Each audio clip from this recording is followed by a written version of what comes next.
सबको नमस्ते। आज हम लाइंस एंड एंगल्स वाली सीरीज़ में आगे बढ़ते हुए एंगल सम प्रॉपर्टी के बारे में पढ़ेंगे। हम जो बात करेंगे वो है angle sum property of a triangle की। हर ट्राइंगल में 3 एंगल्स होते हैं। अब वो एंगल्स का मेजर कुछ भी हो सकता है, लेकिन ये प्रॉपर्टी कहती है कि उन 3 एंगल्स का जो सम होगा वो 180 डिग्री होगा। तो angle sum property of a triangle क्या है? The sum of angles of a triangle is 180 degree. अब ये तो ठीक है कि हर ट्राइंगल में 3 एंगल्स जो हैं उनका सम 180 डिग्री हो जाएगा, लेकिन इसका यूज़ क्या है? इसका यूज़ हम वहाँ करते हैं जब एक ट्राइंगल में मुझे 2 एंगल्स पता होते हैं और तीसरा एंगल मुझे निकालना होता है, तो वहाँ पे हम इसका यूज़ करते हैं। कैसे करते हैं? यहाँ पे कुछ एग्जांपल्स हैं, आप देख सकते हैं। तो फर्स्ट एग्जांपल में हम देख रहे हैं ट्राइंगल है, उसके 2 एंगल्स हैं 40 डिग्री 60 डिग्री और तीसरा एक्स है, तो हमें ये एक्स की ही वैल्यू या एक्स का मेजर देना है।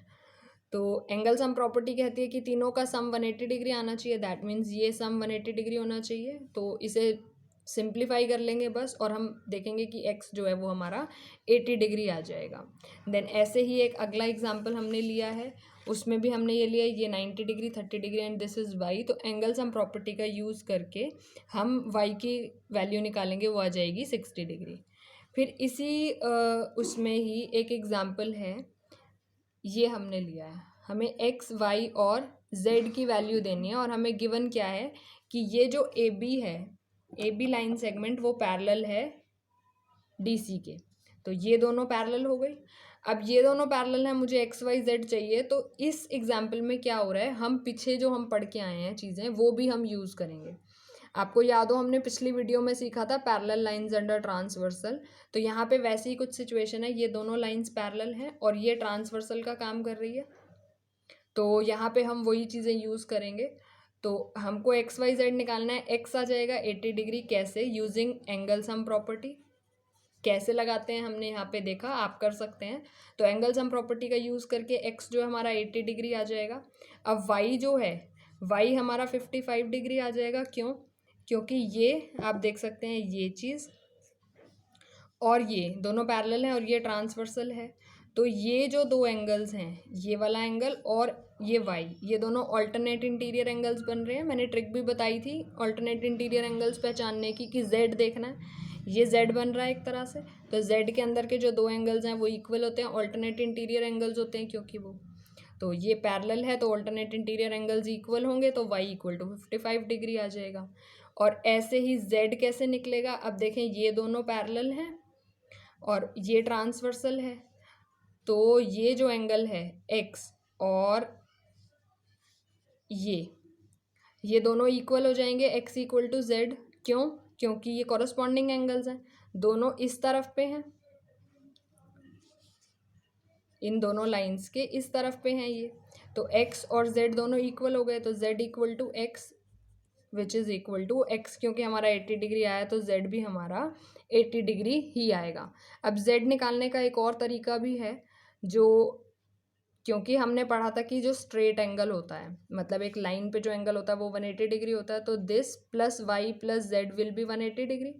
45 degrees plus Y plus Z is equal to 180 degrees. अब वाई हमारे पास 55 डिग्री आया हुआ है, तो उसको यहाँ पे पुट करके हम जेड की वैल्यू निकाल सकते हैं। तो यहाँ आपने देखा कि किसी एक ही काम को करने के एक से ज़्यादा तरीके हो सकते हैं। तो मैथ्स की ब्यूटी ही यही है कि एक काम को करने के बहुत सारे तरीके होते हैं, आप वो तरीका पकड़ें जो आपको समझ में आ रहा है, जो आपको क्लियर हो रहा है। तो यहाँ हमने जितनी भी चीज़ें की हैं, आप आगे पीछे भी स्टेप्स लगा सकते हैं, जैसे आपको समझ में आ रहा है आप वैसे कर सकते हैं। मतलब इसमें क्रैमिंग की या रटने की कोई ज़रूरत नहीं है। आप अपनी उससे चलें, जो आपको समझ आई हैं चीज़ें उसके हिसाब से आप क्वेश्चन करें। बस मैथमेटिकली आप करेक्ट जा रहे हैं अगर, तो आप कोई भी तरीका यूज़ कर सकते हैं। ओके, हमारी जो अगली प्रॉपर्टी है वो है एक्सटीरियर एंगल प्रॉपर्टी। तो एक्सटीरियर एंगल प्रॉपर्टी क्या है?